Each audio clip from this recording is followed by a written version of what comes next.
너희가 성경에서 영생을 얻는 줄 생각하고 성경을 연구하거니와 이 성경이 곧 내게 대하여 증언하는 것이니라. 아멘. 우리 앞뒤 좌우 계신 분들과 반갑게 인사하겠습니다. 참 잘 오셨습니다.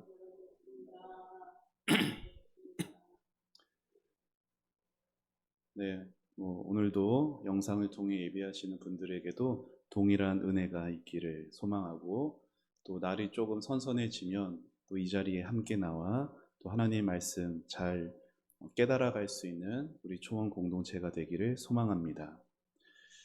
여러분은 혹시 이 말을 들어보신 적이 있는지 모르겠습니다. 온만이 밤매움. 온만이 밤매움이라는 말을 들어보신 적이 있나요? 들어서 있으세요? 그러세요?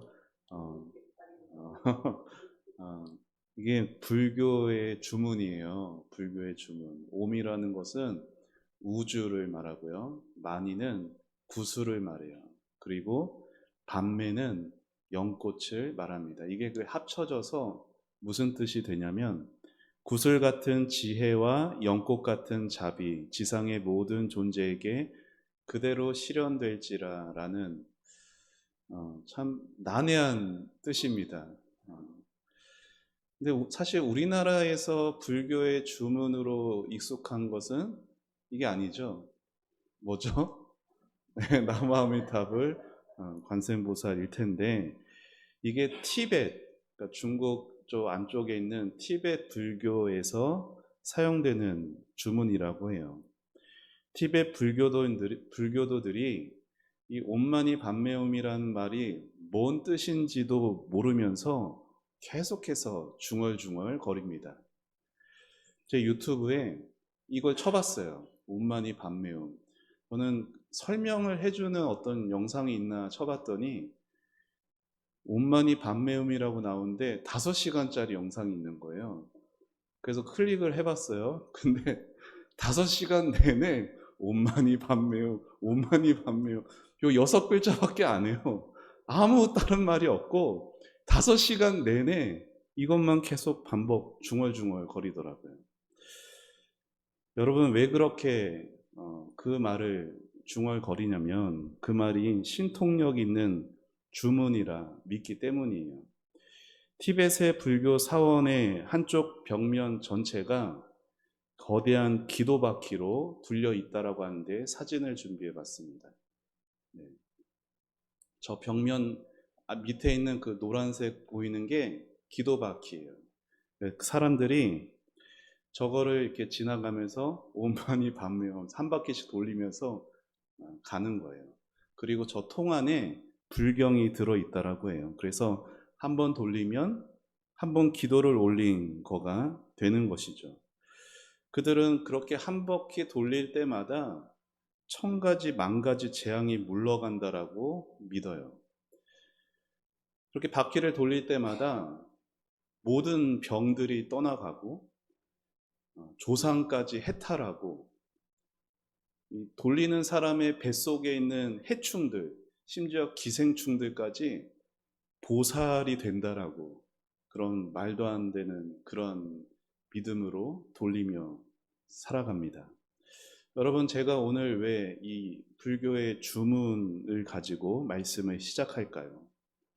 우리가 예배 때마다 예배를 보통 우리가 뭐 수요일이나 금요일에는 잘 안 하지만 매 주일 우리가 함께 모여 예배를 드릴 때마다 예배를 시작하면서 뭘 외우죠? 사도신경을 외웁니다. 오늘날 예배 시간마다 외우고 고백하는 사도신경이 마치 불교도들처럼 아무 생각 없이 외우는 기독교 주문처럼 사용되고 있지는 않은지, 아니면은 막 어두운 곳을 지나갈 때 막 사도신경을 외우면서 뭐 지나간다던가, 그 의미는 상관없이 마치 그냥 주문처럼 사용하고 있는 우리들의 모습은 아닌지를 생각해 보기 위해서 이 불교의 그 용어를 말씀을 드린 거예요. 오늘부터 하나님이 우리에게 주셨고, 그리고 우리가 붙들고 살아가야 하는 그 사도신경을 배우게 될 텐데, 그 전에 먼저 지난 시간에 참된 믿음이 무엇인지에 대해서 제가 말씀을 드렸습니다. 예수님께서 십자가에서 우리의 모든 죄값을 다 치러 주셨죠. 그리고 3일 만에 부활하셨어요. 그래서 하나님과 우리 사이에 예수님이 완벽한 중보자가 되셨고, 하나님과 우리 사이에 끊어진 그곳에 구원의 다리를 완성하셨습니다. 하지만 그랬다고 해서, 예수님이 구원의 다리를 완성하셨다고 해서 모든 사람이 다 자동으로 구원을 받느냐? 아니다라고 말씀을 드렸어요. 그럼 누가 구원을 받을 수 있는가? 바로 참된 믿음으로 예수님이 행하신 것을 받아들인 사람에게만 구원의 은혜가 임한다 말씀을 드렸어요. 구원 얻는 참된 믿음에는 두 가지의 핵심적인 요소가 있다라고 말씀을 드렸는데, 그게 뭐죠? 하나는 바른 지식이에요. 그리고 또 하나는 개인적인 신뢰. 이 두 가지가 참된 믿음의 두 가지 핵심이다라고 말씀을 드렸습니다. 좀 다른 측면으로 두 가지를 말씀을 드릴게요. 하나는 2000년 전에 예수님이 십자가에서 이루어 놓으신 그 사실에 대한 그 지식을, 그 진리를 듣게 되는 것이에요. 복음을 듣게 되는 것이고, 이것을 조금 어려운 말로 신학적인 용어로 말을 하면은 외적 소명이다라고 말합니다. 외적, 그러니까 바깥에서 소명, 부름이 있다라는 거예요. 누군가에게 예수님이 나를 사랑하시고 나를 위해 죽으셨다는 복음에 대해서 듣게 되는 것, 이것이 외적 소명입니다. 그래서 여러분이 누군가에게 복음을 전한다면 그 복음을 듣게 된 그 사람은 여러분으로부터 뭘 얻게 된 거냐면 외적 소명을 얻게 된 거예요. 물론 복음을 듣는 모든 사람이 다 구원 얻는 것은 아니다라는 걸 우리는 압니다. 성경을 여러 번 읽었다고 해서 다 구원받는 것은 아니죠. 그 구원을 내 것으로 받아들이게 하는 성령님의 역사인 믿음을 통해서만 가능한 것이에요.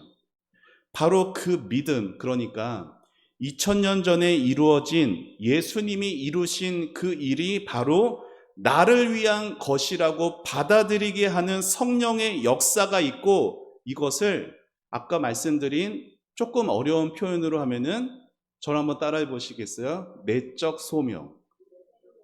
자, 처음에 아까 뭐라고 했어요? 외적 소명이 있다라고 말씀드렸고, 내적 소명이 있다라고 말씀드렸어요. 자, 외적 소명이 있는 자가 구원받는 것이 아니라 내적 소명이 있는 자, 다시 말해 성령께서 이 안에 역사를 해주시는 사람에게 구원의 은혜가 임하는 거예요.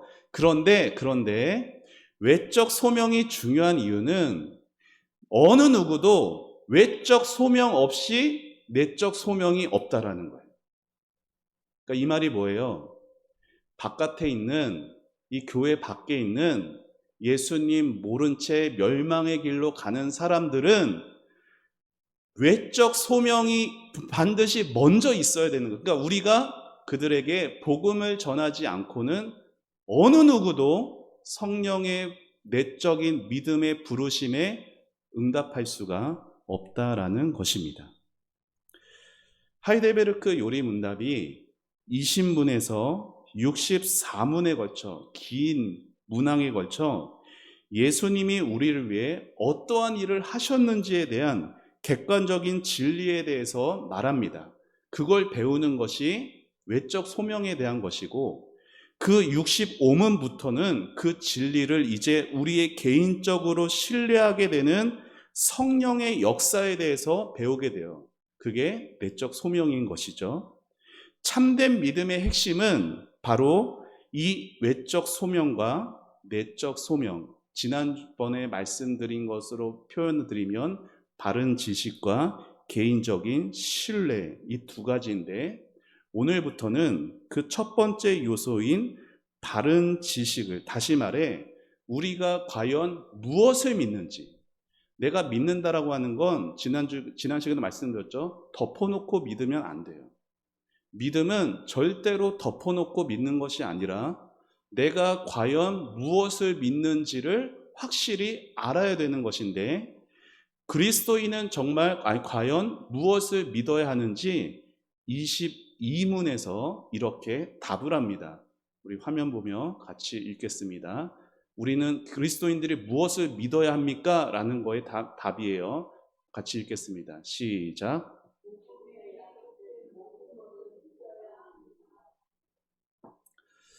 참된 믿음의 내용은 복음인데, 여기서 복음이라고 하는 것은 우리가 전도지에 나올 법한 예수님이 당신을 위해 십자가에 달려 죽으셨습니다, 이런 문구를 말하는 것이 아니라, 여기 복음에 약속된 모든 것을 믿는다라는 말은 성경에 약속된 모든 것을 믿는다라는 말이에요. 여러분, 성경은 한 인물에 대한 이야기라 말할 수가 있어요. 구약 성경 전체가 한 인물을 내다보고 말하고, 신약 성경은 한 인물을 되돌아보면서 말하는 게 신약 성경이에요. 그리고 그 성경 중심에 선 인물이 바로 예수 그리스도이십니다. 그런 의미에서 성경은 예수님의 앨범과 같은 책이라 말할 수가 있을 거예요. 성경을 아무리 100번을 읽어도 예수님 발견하지 못하면요, 그 사람에게 성경은 아무 의미가 없어요. 예수님은 오늘 본문에서 이렇게 말씀하셨죠. 오늘 말씀 한 번 더 같이 읽겠습니다. 시작. 너희가 성경에서 영생을 얻는 줄 생각하고 성경을 연구하거니와 이 성경이 곧 내게 대하여 증언하는 것이니라. 여러분, 성경 중에 가장 처음에 쓰여진 게 뭐예요? 너무 어렵나요? 네, 처음에 창세기잖아요. 그렇죠? 창세기, 출애굽기, 레위기, 민수기, 신명기를 가리켜서 뭐라고 부르죠? 모세오경이라고 불러요. 그게 제일 처음에 쓰여졌어요. 그게 언제 쓰여졌냐면 지금으로부터 약 3,500년 정도 전에 쓰여졌습니다. 성경의 가장 마지막에 쓰여진 게 뭘까요? 성경 마지막 책 뭐죠? 요한계시록이죠. 요한계시록은 지금부터 약 1900년 정도 전에 쓰여졌어요. 그러니까 모세오경이 3,500년 전에 쓰여졌고 요한계시록이 1900년 전에 쓰여졌으면 성경은 총 몇 년에 걸쳐서 쓰여진 거죠? 3,500에서 1900을 빼면 1600년이라는 긴 시간에 걸쳐서 기록된 것이에요. 여러분, 이렇게 긴 시간에 걸쳐 기록된 성경을 잘 읽는 방법 중 하나는 거꾸로 읽는 거예요. 거꾸로 읽는 거예요. 거꾸로 읽는다는 게 요한계시록부터 읽는다라는 말이 아니라 무슨 말이냐면 나중에 일어난 예수님의 사건으로 다른 성경들을 읽어가는 거예요. 예를 들어 창세기 3장 15절을 같이 한번 읽어볼까요? 시작.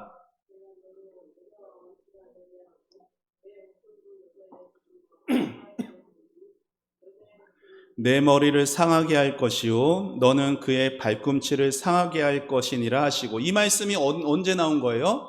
에덴 동산에서 아담과 하와가 범죄하자마자 하나님이 최초의 복음으로 말씀을 약속을 하신 거예요. 그런데 이것을 예수님의 사건으로 이 말씀을 보면 어떻게 되는 거예요? 예수님이 십자가에서 사탄의 머리를 깨시고 사탄의 수하에 있던 인류를 해방하신 것을 이 말씀이 이렇게 말씀하고 있구나라고 해석할 수 있게 되는 거예요. 자, 조금 더 지나서 창세기 12장에는 아브라함이 부름을 받습니다. 하나님이 아브라함에게 이렇게 약속하시죠. 땅의 모든 민족이 너로 말미암아 복을 얻을 것이라. 자, 이 말도 예수님 중심으로 읽어가면은 이것은 아브라함의 후손으로 오신 예수님 때문에 인류가 죄에서 구원 얻는 그 복을 받는 걸 말씀하시는구나 라고 깨달을 수 있는 것이에요. 여러분, 출애굽기와 레위기에 수많은 제사 제도가 나옵니다. 짐승을 잡고 안수하고 피를 뿌리고 고기를 불태우고 이런 모든 제사 절차는 이해하기가 어렵거든요. 어떻게든지 성경을 읽도하겠다라고 해서 창세기부터 펴서 가면은 항상 레위기에서 멈춰요. 거기서부터 무슨 내용인지 모르겠어요. 그런데 그것을 훗날에 우리의 죄를 짊어지고 대신 죽임당할 예수님으로 그 말씀을 읽어가면은 레위기는 구약의 복음서처럼 우리에게 깊은 감동으로 와닿을 수 있는 것이에요. 더 나아가서 선지서들 많이 있잖아요. 구약에 이 많은 선지서들의 예언도 약속된 구원자가 올 것에 대해서 그분이 예수님이란 것을 생각하면서 그 말씀들을 읽어가면은 그렇구나 깨달을 수가 있어요. 따라서 성경은 예수님의 렌즈를 끼고 거꾸로 읽어가는 책이라 말할 수가 있는 것입니다. 여러분, 성경 전체가 말하는 복음, 구원의 진리를 잘 요약한 것이 바로 사도신경이에요. 오늘날은 인쇄술이 잘 발달했잖아요. 그래서 정말 작은데 거기에 66권이 다 들어가 있어요. 와, 이거 글씨가 보이나? 이럴 만한 성경책이 있어요. 그리고 큼직큼직한 글씨로 된, 어찌됐건 인쇄술이 발달해서요, 작건 크건 66권이 다 들어가 있어요. 그런데 성경이 기록된 그 당시 때에는 종이도 없었고 인쇄술도 없었어요. 그때는 사도들이 제자들에게, 그리고 그 제자들이 또 다른 제자들에게 입으로 전해주었고, 그렇게 전해온 구원의 진리의 핵심을 요약한 것이 사도신경입니다. 최소 200년 아니면 300년에 걸쳐서 거르고 걸러진 그런 성경의 요약이 바로 사도신경이라는 것이에요.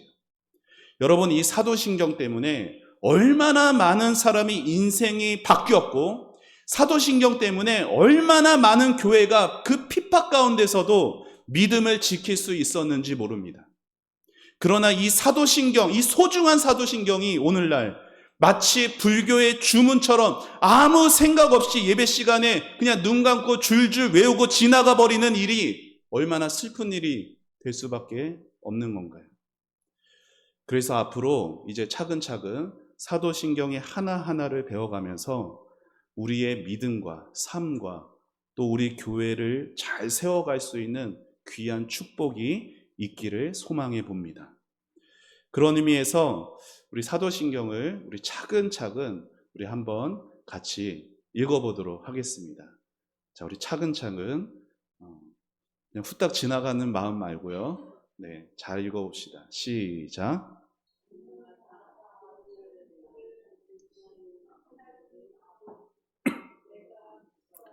너무 느린 것 같아요. 네, 다시 시작. 전능하사 천지를 만드신 하나님 아버지를 내가 믿사오며 그 외아들 우리 주 예수 그리스도를 믿사오니 이는 성령으로 잉태하사 동정녀 마리아에게 나시고 본디오 빌라도에게 고난을 받으사 십자가에 못 박혀 죽으시고 장사한 지 사흘 만에 죽은 자 가운데서 다시 살아나시며 하늘에 오르사 전능하신 하나님 우편에 앉아 계시다가 저리로서 산자와 죽은 자를 심판하러 오시리라. 성령을 믿사오며 거룩한 공회와 성도가 서로 교통하는 것과 죄를 사하여 주시는 것과 몸이 다시 사는 것과 영원히 사는 것을 믿사옵나이다. 아멘. 아멘이세요? 네. 사도신경의 내용을 차근차근 살펴보기에 앞서 먼저 이런 권면을 드립니다. 사도신경을 잘 활용해 보시기를 권면을 드려요. 어떻게 활용을 할지 두 가지를 권면을 드릴 건데, 첫째는 사도신경을 여러분 삶의 영양분으로 잘 섭취하실 수 있기를 바랍니다. 이게 무슨 말인지 말씀드릴게요. 여러분, 우리 몸속에는요, 관이 있어요. 이 목구멍부터 그 마지막 구멍까지 이렇게 관이 있어요. 그걸 뭐라고 말하냐면 파이프, 장이라고 말합니다. 몸 바깥에 있는 또 세상에는 많은 관들이 있어요. 특별히 수도관 같은 거. 수도관은요, 물이 지나가기만 하지 그 안에 물은 관 자체에는 아무 영향을 끼치지를 못합니다. 하지만 우리 몸 안에 있는 관인 이 장은 우리 몸에 절대적인 영향을 줘요. 여러분 그거 아세요? 태아의 발육 단계에서, 이 엄마의 뱃속에서 태아가 만들어져 갈 때 뭐가 제일 먼저 생기는지 아세요? 그게 장이에요. 장. 머리, 심장보다 장이 가장 먼저 생겨요. 목구멍부터 항문까지 이르는 그 장이 가장 먼저 생깁니다. 거기서 영양분을 공급받아 심장이 생기고 맨 마지막에 이 뇌가 생긴다라고 해요. 그래서 장은 굉장히 중요한 기관이죠. 그 장은 영양을 다 흡수하거든요. 그런데 장파이프와 수도관은 아주 다르죠. 수도관은 그냥 통과만 하지만 장파이프는 영양을 다 흡수합니다. 여러분, 우리는 사도신경을 영양을 흡수하는 장파이프처럼 활용할 수 있어야 돼요. 이게 무슨 말이냐면, 전능하사 천지를 만드신 하나님 아버지를 내가 믿사오며, 이 신앙 고백을 온만이 밤매우 외우듯 하지 말아야 한다는 거예요. 인생이 꼬이고 지칠 때, 내 인생에 소망이 보이지 않을 때 우리는 기억해야 돼요. 하나님은 어떤 분이에요? 전능하신 분이다. 하나님은 천지를 만드신 분이다. 그 하나님이 나의 아버지시다. 이게 사도신경 안에 신앙 고백이에요. 여러분, 이 신앙 고백에서 오는 위로와 힘과 용기와 소망을 세상 어디에서 얻을 수가 있겠습니까? 다시 일어나 힘을 얻고 다시 뛸 수 있는 에너지를 주시는 이 믿음의 고백을 단지 예배 순서 중 하나로 흘려버린다는 것, 큰 낭비가 아닐 수가 없습니다. 예를 하나 더 들어볼까요? 자, 사도신경에는 삼위 하나님에 대한 믿음에 대한 고백이 있어요. 첫 번째는 하나님 아버지에 대한 믿음의 고백, 두 번째는 예수 그리스도에 대한 믿음의 고백, 그 다음에는 성령에 대한 고백. 그다음 어떻게 고백하죠? 그냥 성령을 믿사오며 라고 말해요. 여러분, 성령을 믿사오며 몇 초 걸려요? 자, 성령을 믿사오며 한 3초 걸리거든요. 여러분, 그런데 그 성령이 지금 내 안에 계시다는 것을 정말 믿으면 우리 삶이 완전히 달라집니다. 예수님이 지금 내 안에 계시다면, 예수님의 영이신 성령이 내 안에 계시다면, 내 안에 하나님을 소유하고 있다는 사실 정말로 믿는다면 모든 것이 그 믿음의 영향을 받게 되어지는 것이에요. 여러분, 집에 시아버지만 와 계셔도요, 내 삶의 전 영역의 영향을 받아요. 내 집에 시아버지만 턱 와 계셔도 집 청소부터 음식 준비에 옷차림에 심지어 애들 부르는 목소리 톤까지 영향을 받아요. 시아버지가 집에 없을 때는 야! 누구야? 이렇게 부르다가 시아버지가 집에 계시면 그래, 누구야? 이렇게 목소리가 달라지는 거예요. 하물며 천지를 지으신 창조주가 내 안에 계신데 내 말과 행실이 어떻게 영향을 받지 않을 수 있겠습니까? 여러분, 진정한 평안과 자존감, 기쁨은 어디에서 오냐면 바로 이 믿음에서 오는 것이에요. 나를 지으신 하나님 아버지, 나를 구원하신 예수 그리스도, 지금 내 안에서 나를 하나님의 사람으로 빚어가고 계시는 성령 하나님, 이 삼위 하나님이 지금 나 같은 자 하나를 정성 들여 세워가고 있다라는 것이 사도신경의 고백이라니까요. 우리가 사도신경에서 이 영광스러운 고백을 매주 하면서도 그 영광스러움을 인식하지도 깨닫지도 느끼지도 못하고 세상 사람들과 똑같이 걱정하고 똑같이 이 세상의 욕심 추구하며 똑같은 가치와 원리로 살아간다면 우리는 사도신경을 한없이 낭비하고 있는 것입니다. 사도신경을 활용하는 두 번째 방법은 저를 한번 따라해 보시겠어요? 내 삶의 기준으로 삼자. 사도신경을 라틴어로 말하면요, 심볼룸 아포스톨룸이라고 말한대요. 심볼 들어보셨어요? 관현악단, 오케스트라 같은데 큰 지잉하고 심볼 그거예요. 이게 여기서 나온 거예요. 이 단어는 함께 맞추다, 함께 들어맞다라는 뜻을 갖고 있습니다. 여러분, 주후 313년에 로마의 콘스탄틴 대제가 기독교를 로마의 국교로 인정했습니다. 그때 교회 안에는 온갖 세상의 사상과 철학 원리들이 다 쏟아져 들어왔어요. 기독교가 국교가 아닐 때, 다시 말해 기독교가 핍박을 당할 때, 그리고 예수 믿는다는 이유로 크리스천들이 죽어나갈 때 예수에 대해 관심도 없던 자들이 이제 기독교가 국교로 인정되자 물밀듯이 교회 안으로 들어옵니다. 그냥 그들만 들어오는 게 아니라 그들이 가지고 있는 세상적 가치관이 복음과 뒤섞이는 일들이 일어나 버렸어요. 이방 종교를 섬기던 사람은 교회에 와서도 똑같이 예배하려고 하는 습성을 가지고 있습니다. 이렇게 믿음이 가짜들과 뒤섞인 상황에서 성경이 말하는 바른 믿음의 표지, 그러니까 예수님이 가르쳐 주셨고 그리고 그 가르침을 받은 제자들이 다시 전수해 준 그 바른 믿음의 기준, 표준으로 생겨난 것이 바로 사도신경이라는 것이에요. 그러니까 사도신경의 믿음에 맞는 사람을 당신은 교인입니다. 사도신경의 믿음의 고백이 틀린 사람은 당신은 우리 공동체에 올 수 없습니다. 그래서 사도신경은 마치 건물을 지을 때 다림줄이라는 것이 있어요. 이렇게 경사가 진 건물에 잘 세워야 되잖아요.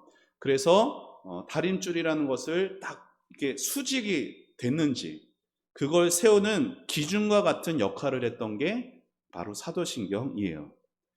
우리는 2000년 동안 예수님 승천하신 후에 지금까지 하나님의 교회를 건강하게 보존하고 지켜왔던 이 기준, 이 표준을 우리 삶의 기준, 삶의 표준으로 붙들어야 하는 것이에요.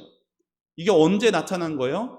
여러분, 우리 삶에서 내가 무슨 직업을 선택하건 내가 무슨 말을 하건 행동을 하건 결정을 하더라도 결정과 선택의 기준으로 사도신경을 활용하라는 거예요. 예를 들어 내가 이렇게 결정하는 것이 과연 전능하셔서 천지를 만드신 나의 아버지 하나님을 믿는 것을 전제로 할 수 있는 결정인가? 내가 지금 이런 태도를 취하는 것이 성령 하나님을 마음에 모신 자로서 내린 바른 선택인가? 지금 나의 이 행동이 예수님이 십자가에서 생명을 내주고 사신 그분의 소유다운 그러한 처신인가? 이렇게 사도신경을 내 삶의 모든 순간의 기준으로 삼아야 한다는 거예요. 사도신경이 우리의 선택과 결정, 우리의 모든 배경에서 기준이 되게 하는 것이 중요합니다. 그럴 때 우리의 삶은 넘어지지 않고 반듯하게 세워지게 될 것입니다. 다시 말씀드리지만 사도신경을 여러분의 삶의 영양분으로 삼을 뿐 아니라 여러분 삶의 기준으로, 표준으로 삼으시는 은혜가 있으시기를 축복합니다. 사도신경이라고 하는 건 사도라고 말을 들어가서 사도들이 쓴 거다라고 생각되지만 사실 사도들이 쓴 것은 아니죠. 사도들은 예수님에게 참된 믿음의 내용을 배웠고 그것을 제자들에게 가르쳐 주었고 그 다음 제자들은 자기들의 배운 내용을 또 다른 다음 세대들에게 전했어요. 아는 사람이 모르는 사람에게 전달하는 방식으로 이 복음이 예수님부터 오늘 우리에게까지 전해지게 된 것입니다. 그런 의미에서 저와 여러분이 이 땅에 존재하는 이유는 바로 이 믿음의 가르침을 우리 다음 세대에게 전해주기 위해서라고도 할 수 있는 것이에요. 수평적으로는 우리 주변의 내 형제들, 나의 이웃들에게 전달하기 위해서, 수직적으로는 나의 자녀들, 나의 부모님, 나의 손주들에게 대물림 해줘야 하는 것입니다. 우리가 전해야 하는 믿음은 막연한 것이 아니에요. 그래, 믿어야지, 뭘 믿는데요? 믿어야 할 것을 못 말하고서 믿어야지 라고 말하는 막연한 것이 아니라 사도신경의 믿음의 내용을 가르쳐주고 전할 수 있어야 하는 것이에요. 사도신경이 바로 우리가 물려줘야 하는 믿음의 핵심 유산인 것입니다. 예수님 이후 2000년 동안 교회 공동체가 지금까지 이 땅에 존재해 올 수 있었던 것은 바로 이 사도신경의 믿음을 다음 세대에게 물려줬던 믿음의 선진들이, 믿음의 선배들이 있었기 때문이에요. 우리도 마찬가지예요. 우리 초원교회가 40년의 역사를 자랑하는 것이 아니라, 아니면 교회, 우리나라의 어떤 100년의 역사, 우리 교회가 몇 년이 되었다, 이 역사를 자랑하는 것이 아니라 우리 교회가 지금의 이 믿음을 우리 다음 세대들에게 물려주는 것, 이 믿음의 유산을 물려주는 것이 그들로 무너지지 않는 삶을 세우게 하는 가장 중요한 유산이고 가장 중요한 교회의 사역인 것을 우리가 잊지 말아야 하는 것입니다. 바라기는 우리 초원교회 위에 다시금 이 사도신경적인 믿음이 다시 회복되고 굳건히 세워지기를 소망합니다. 절대적인 믿음이 흐려지고 있어요. 좋은 게 좋은 거다라고 말하는 이러한 사상이 교회 안에도 들어와 있어요. 이 시대에 분명한 믿음을 바르게 세워서 그 믿음을 후대에 전하여 사도신경으로 신앙의 영양분을 공급해주고 삶의 기준으로 세워져서 믿음 위에 든든하게 세워져 가는 우리 초원교회가 될 수 있기를 우리 주님의 이름으로 축원합니다. 기도하겠습니다. 하나님 감사합니다. 하나님, 우리가 예배 때마다 외우고 고백하는 사도신경의 이 영광스러움을 하나님, 우리가 그동안 놓치며 살아왔습니다. 하나님, 저희에게 은혜를 주셔서 아버지 수요 예배를 통하여 사도신경의 그 영광스러움이 우리 교회에 회복되고 우리 교회가 굳건한 바른 믿음 위에 든든히 세워져 갈 수 있도록 하나님 축복하여 주시옵소서. 하나님, 이 믿음이 우리에게 온 것이 그냥 온 것이 아니라 눈물로 그렇게 피땀 흘려 헌신한 믿음의 선진들이 있었음을 기억합니다. 하나님, 우리도 이제 그러한 수고를 하며 우리 믿음의 후배들에게 그 믿음의 내용을 전하고 그 믿음의 성령의 역사가 그 안에 나타날 수 있기를 기도하는 우리 교회가 되게 하여 주시옵소서. 하나님, 지금도 우리 교회 주변에는 4명 중에 3명은 아직 예수님을 모르는 사람들입니다. 참으로 많은 예수님 모르는 사람들이 이 주변을 오가고 있습니다. 하나님, 그들에게 주님의 복음을 전할 수 있는 믿음을 주시고 아버지, 우리에게 헌신을 더하여 주시고 그들이 주님의 복음을 듣고 성령의 역사로 주님의 백성이 되고 주님의 구원의 은혜를 입을 수 있는 그러한 축복이 우리 교회를 통해 흘러가게 하여 주시옵소서. 하나님, 그렇게 우리 교회가 든든히 은혜 가운데 참 믿음 위에 세워질 수 있기를 소원합니다. 하나님, 사도신경의 이 귀한 진리들을 앞으로 차근차근 배워가며 우리의 믿음이 어떠했는지, 우리가 무엇을 믿는지 그 기초를 바르게 잘 세워갈 수 있도록 인도하여 주시옵소서. 주님께 모든 것 감사드리고 주님께 모든 영광 올려드리오며 예수님의 이름으로 기도합니다. 아멘.